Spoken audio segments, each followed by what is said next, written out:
किसी सुंदर क्रम में डॉक्टर साहब का आगमन हुआ है। डॉक्टर इंदिरा सिंह जी, जिला समाज कल्याण अधिकारी औरैया। जोरदार तालियां आपके लिए हो जाए। बहुत बहुत अभिनंदन, साधुवाद आपका। और आनंद नाथ गुप्ता एक विचित्र पहल संस्था के अध्यक्ष हैं, आपके लिए भी जोरदार तालियां हो जाए। आप दोनों यहाँ भागवत जी को प्रणाम करेंगे।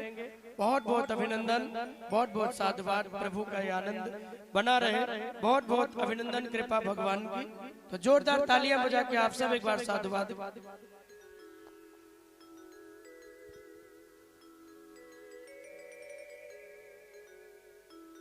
पूज्य श्री महाराज जी के द्वारा भी आए हुए मुख्य अतिथि जी को, आदरणीय डॉक्टर साहब को अंग वस्त्र भेंट करते हुए और आपको भी अंग वस्त्र भेंट करते हुए महाराज जी के द्वारा आशीर्वाद दिया गया।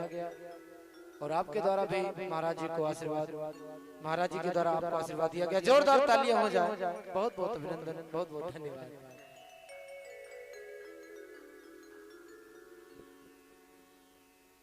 में एक और सुंदर भाव आया है।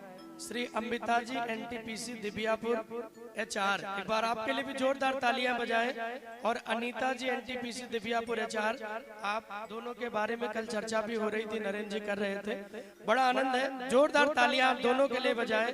अम्बिता जी और अनीता जी, आप दोनों बहनों का बहुत बहुत अभिनंदन, स्वागत है। और देखिए, दिव्यांग होते हुए भी बहुत सुंदर टाइपिंग करती हैं, सबका नाम लिख देती हैं और खूब अच्छा अपना काम करती हैं। तो बड़ा आनंद है। जोरदार तालियां मैं चाहूंगा। देखिए, जो प्रतिभा है ना, वो किसी वस्तु के मोहताज नहीं होती है। आपका आभार, बहुत बहुत अभिनंदन। जोरदार तालियां हो जाए। हमारे महाराज श्री के द्वारा आपको आशीर्वाद अंग वस्त्र भेंट करते हुए दिया जा रहा है। प्रभु चरणों में ऐसी भक्ति सदैव बनी रहे। ढेर सारी मंगल कामनाएं आप सभी के लिए। प्रभु की कृपा सदैव आप सभी के ऊपर हो। और आपको भी महाराज जी के द्वारा आशीर्वाद प्रदान किया गया। इस सुंदर से क्रम के लिए जोरदार तालियां हो जाए। बोलिए बांके बिहारी लाल की। बहुत अच्छा, बहुत बहुत धन्यवाद आपका। हम लोग करते हैं कि भगवान कहते हैं ना, कोई वस्तु जब भगवान ले लेते हैं तो कोई हुनर भगवान जीवन में जरूर देते हैं। नृत्य ना होते हुए भी आदरणीय हमारे रामभद्राचार्य जी, देखिए गुरुवर देश विदेश में राम कथा का, भागवत का प्रचार प्रसार कर रहे हैं। लाखों श्लोक उनको याद है। अयोध्या का मसला जब जज के यहाँ आया तो उन्होंने गवाही दी और कहा कि अथर्ववेद के इस अध्याय और इस श्लोक में राम मंदिर की चर्चा, अयोध्या की चर्चा है। और आप भी देखिए, भगवान ने नेत्र नहीं दिया, लेकिन मन के नेत्रों से दुनिया को देखती हैं, भगवत चरणों में भाव रखते हुए प्रसन्न होती हैं। और अपना काम करते हुए देखिए कितने सहज भाव में प्रसन्न रहती हैं। हमें और आपको भी जीवन में ऐसे ही रहना चाहिए। सूरदास जी को नेत्र नहीं था, लेकिन मन के नेत्रों से दुनिया को देखते थे। एक बार कहीं जा रहे थे तो कुछ लोगों ने उनका उपहास उड़ाया। बाएं तरफ मुड़ना था, अब रास्ता तो उनको याद था, लेकिन कुछ बच्चे आए और कहने लगे, बाबा बाबा आज बाएं रास्ता बंद है, दाहिने मुड़ जाओ। बाबा को लगा कि भाई रोज तो बाएं से जाते थे। बोले नहीं नहीं, आज बाएं रास्ता बंद है, दाहिने मुड़ जाओ। और दाहिने बहुत बड़ा गड्ढा था। सोचा इनको नेत्र नहीं है, उसी में गिर जाएंगे। लेकिन जिनकी रक्षा का संकल्प मेरे गोविंद ने लिया हो, उन्हें कौन गिरा सकता है। बाबा मुड़े तो भगवान ने हाथ पकड़ लिया। अरे बाबा उधर कहाँ जा रहे हो। सूरदास जी के नेत्र भर गए। अरे मोहन तुम, बोले पहचान लिया लाला। आगे बढ़ा दिया भगवान ने तो छुड़ाने लगे। तो सूरदास जी बोले, प्रभु अब नहीं छोड़ने वाला हूँ। लेकिन भगवान ने हाथ छुड़ा लिया और छुड़ा के जाने लगे। तो सूरदास जी ने एक बड़ी प्यारी बात की, जो मेरे मन के दिल के बड़ी करीब रहती है। सूरदास जी बोले, प्रभु हाथ छुड़ाई के जात हो, निर्बल जान के मोह, हृदय निकल के जाओगे तो मर्द बखानो तो। अरे हाथ छुड़ा के जा रहे हो गोविंद, लेकिन मेरे हृदय में जो रहते हो, यहाँ से निकल के कैसे जाओगे। हाथ तो छुड़ा सकते हो, लेकिन जो हृदय में बसे हो यहाँ से नहीं निकल सकते गोविंद। यहाँ मैंने आपको बसा के रखा। तो इसलिए प्रभु सबके जीवन में उपकार करते हैं भैया। पूर्व जन्मों का कोई संचित अपराध रहता है, उसका दंड भी भोगना पड़ता है, लेकिन संचित जो कर्म का पुण्य है उसलिए भगवान कुछ न कुछ भाव हुनर भी दे देते हैं। और आज समाज की सेवा करते हुए भगवत कथा में भी आकर भगवान की चर्चा को सुन रही है। प्रभु कहते हैं मुझे देख नहीं सकते हो, कोई बात नहीं, मुझे सुन तो सकते हो। कर्ण के माध्यम से जब मेरी कथा तुम्हारे हृदय में आएगी तो तुम्हारे मन का जो नेत्र है वो खुल जाएगा और तुम हृदय में निहारोगे तो भगवान ही नजर आएंगे। राधे राधे बोलना पड़ेगा और जोर से बोलना पड़ेगा। तो मन रूपी नेत्र से जब निहारोगे तो भगवान ही नजर आएंगे। तो ऐसे पावन चरित्र भागवत में आप सब सुन रहे हैं। उत्तरा के गर्भ से परीक्षित जी आए। आहा, 5 बेटे तो द्रौपदी के चले गए, मार दिए गए, लेकिन अभिमन्यु पत्नी उत्तरा के गर्भ में भगवान पांडवों का वंश। जैसे ही चर्चा द्रौपदी से भगवान ने की, द्वार पे अश्वत्थामा ने सुन लिया और उसको लगा कि पांडवों का वंश अभी समाप्त नहीं हुआ, तो मारने के लिए पुनः बाण चढ़ाया धनुष पे और बाण चला दिया।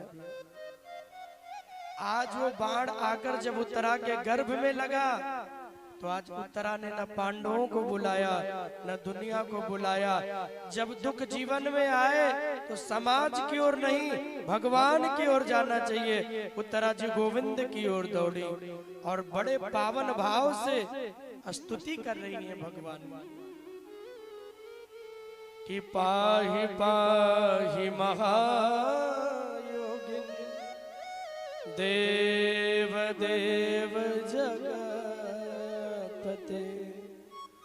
नानम तद्भयं पश्य यत् मृत्यु परस्परम।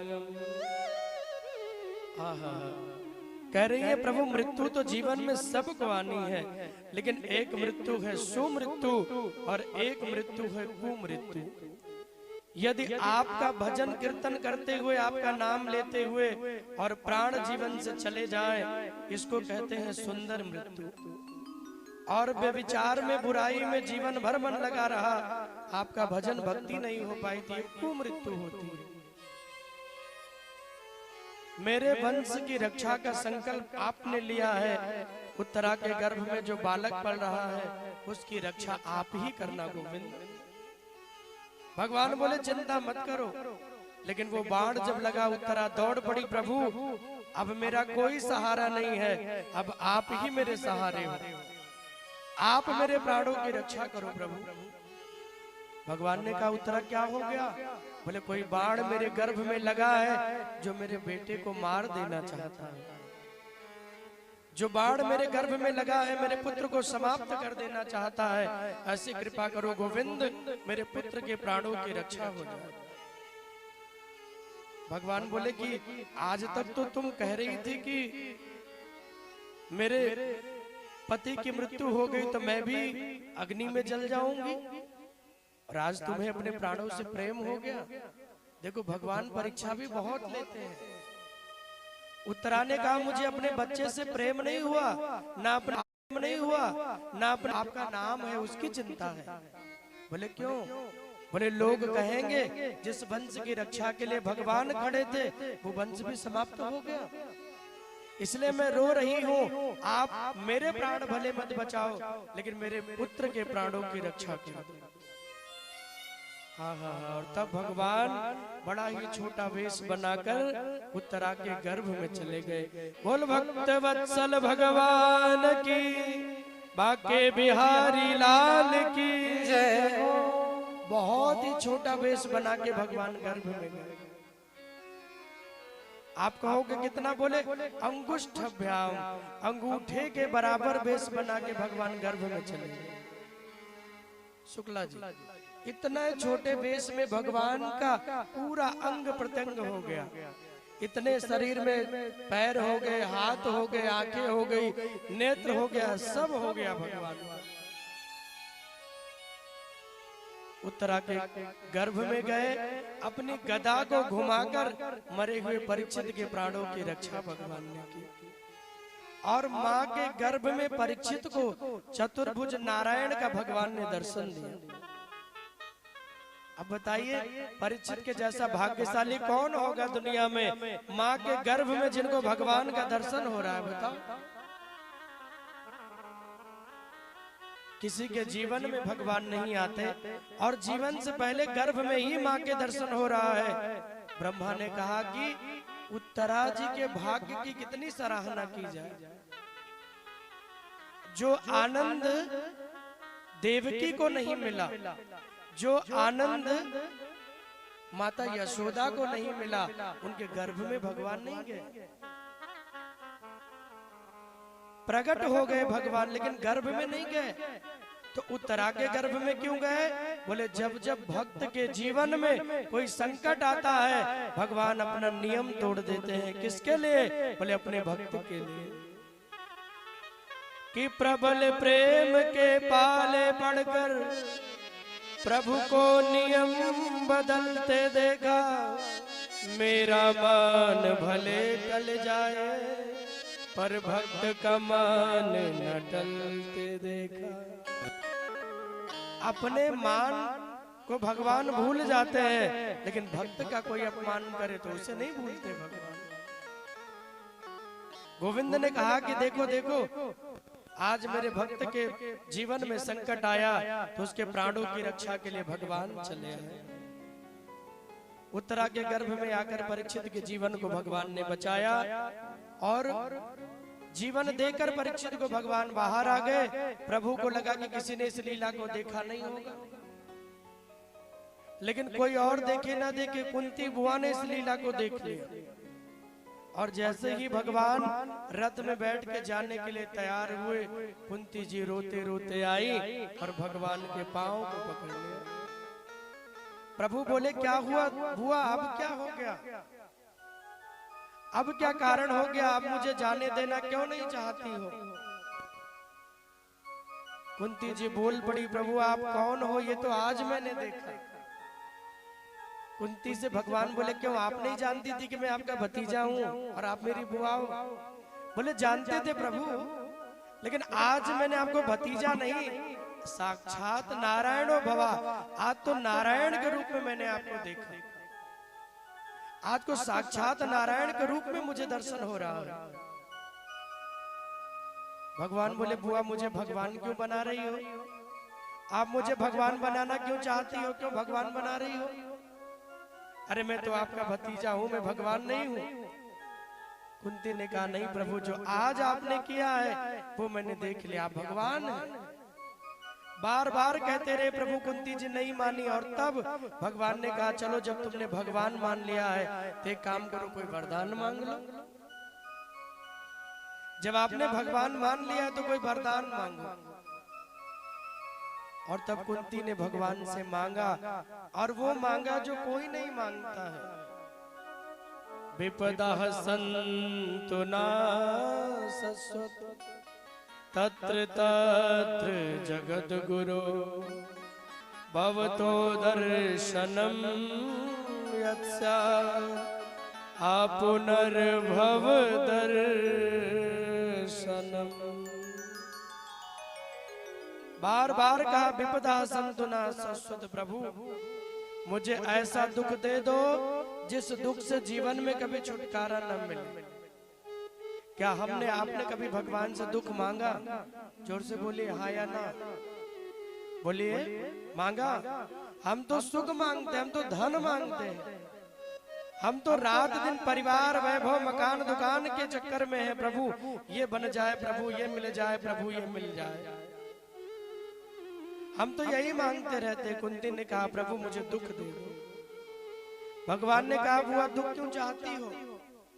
अरे आपके बच्चों को मारा गया, सताया गया, जहर के लड्डू दिए गए, अज्ञातवास में भेजा गया, वनवास भेजा गया, और कितना दुख सहोगी।